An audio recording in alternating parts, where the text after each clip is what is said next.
So how is Cisco positioning itself or presenting itself with regard to service providers in 2019? Yeah, it's multifaceted, right? Our relationship with service providers, right? We sell to them, right? The production networks that they use to service their consumer customers, mobile, wired, their business customers, right?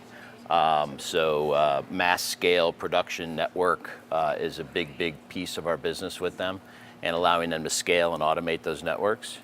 We also sell to them as an enterprise, right? They're big enterprises, and they use our enterprise portfolios as well. And then they're a really large channel for us, taking our technologies, putting them together with their managed services, right? And then taking them to the enterprise market, public sector, commercial, even small business. And that's a big piece of our relationship as well. Okay, so how do you kind of differentiate the market? Do you even think about mobile and fixed line service providers anymore as being distinct? Oh, absolutely. Oh, okay. Absolutely, yeah. I mean, the technologies that they're adopting in many cases are very different, right? If you're a mobile provider, it's all about 5G now, right? And being able to get your networks ready for the use cases that they want to bring to market. Some of the wired players, right, who are still providing most of their services through just wired services, would have a different, bent on their technologies that they would use to scale their networks. Yeah, it's interesting, but it does appear that we're going to see 5G kind of moving the wireless providers into the wired territory just because of the fixed wireless opportunity. Right. Yeah, one of the big use cases that I think you'll see early on, if they can get the right price points, is fixed mobile broadband, right? Mm-hmm. So instead of having a trench all the way through somebody's rose garden into their basement to give them fiber, you should be able to use the 5G technology, if you've got the right spectrum, et cetera, to be able to get high bandwidth to the home, right? Okay, so you've heard it here first, the emerging application, preserving roses for 5G. You use the phrase fixed mobile, but you're really talking about it's fixed wireless. It's not mobile anymore. Yeah. Okay.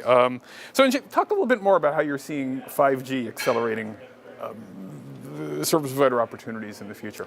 Yeah, so look, we're the leader in what we call our intelligent packet core, right? So it's the IP core that serves the services through whatever access technology, right? 3G, 4G, 5G.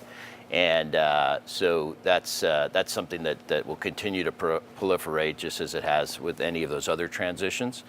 What's different with 5G is that you're going to start to see the IP network move much closer to the end user, right, for low latency applications. And you're also going to see the ability to, you've heard the term network slicing, right? So take a network, slice it off for a specific customer or set of customers to provide them the right policy, the right security, all the rest of the things. And that's new, right? And that's a huge opportunity for Cisco to provide the technologies to allow the carriers to bring IP closer to the customer. Now you recently, if I recall correctly, divested your 5G small cell business. So how are you going to be partnering, or what are you going to be doing to fulfill that small cell need? Yeah, it's a good question. So, look, I mean, a lot of what we hear about and a lot of what's critical in providing these services is the access technology, the radios, right? Mm-hmm. But that's a fairly crowded market. You've got all the typical players, and now you have a lot of players trying to virtualize that RAN technology space as well, and we're part of helping to do that. But our knitting really is the intelligent core, right? And being able to, as I said, bring IP closer to the customers, have the intelligence in the core of the network that enables those types of use cases to occur, right? And that's really Cisco's focus in knitting versus the access layer.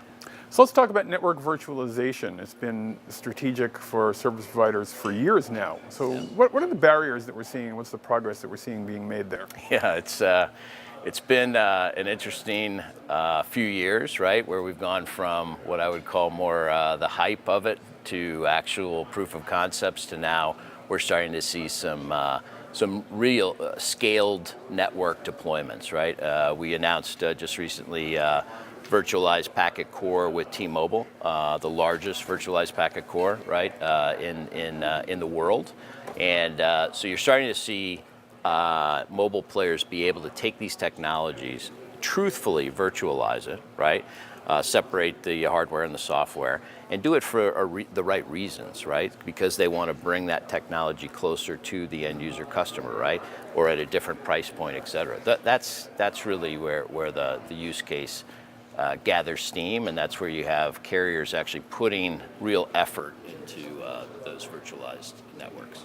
So now you mentioned that your customer base, your market segment includes both the hypercloud providers as well as the people we usually think of as service providers. So where can we expect to see the hypercloud providers potentially competing with the traditional comms companies, and where can we expect to see them cooperating? Yeah. Well, look, I would argue they've been competing for quite a while, right? The over-the-top applications that ride over the network that the legacy providers typically bring, you could argue has already created competition in that space. Not necessarily direct competition like Google Fiber, for example, right? Yeah. Where they were going to come in and really compete in that space. I don't really think the intent is to compete. I think the intent is to bring people that kind of bandwidth to the home and show people what you could do with that bandwidth to the home, right? Which you could argue kicked off an investment in things like fixed mobile, fixed wireless, as you said, and other technologies to bring that kind of bandwidth to the home. Right. Okay. All right. Let's leave it there. That's a fascinating angle, though. Thank you very much. Absolutely. Good Okay. to meet you. Good to meet you.